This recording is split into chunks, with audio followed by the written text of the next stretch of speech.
I think my scariest moment would be back in 2006. We were skiing in Idaho for a week. We were at a resort with our family. It was really fun, and we got back to the lodge, and we were having lunch, and my brother and his best friend came down like, hey, just want to let you know, Dad got hurt, but he should probably be fine. We think he just broke a rib, so he's just staying home, but don't worry about it. It'll be okay.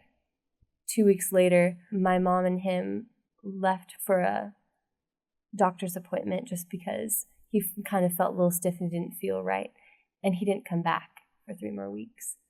And what happened is he ended up being admitted into the ICU intensive care unit. He didn't have a bruised rib. He had broken a couple ribs that had punctured a lung, and then they found a blood clot. And so he could have had a heart attack. And so the realization of, wow, my dad's in the hospital.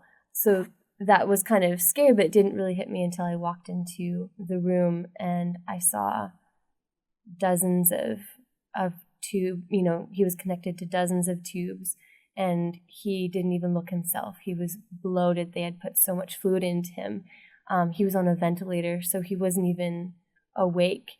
The ventilator was breathing for him. He had tubes going up his nose, and I had to sit down because I was like, this is not my dad, and he could die.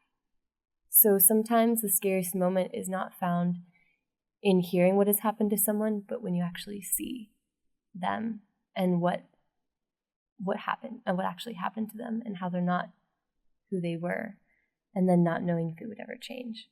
But I think within my scariest moment was also a deep growth of hope, learning what it truly means to trust God. I was completely powerless. And I think our scariest moments are when we feel powerless. But in our powerlessness, that's when we can realize the power of God. And so in that moment, it was a stepping stone in my life of God loves me, God loves my dad, and he will complete his work in my dad's life. So I don't have to be afraid. I can trust in the love of my story writer.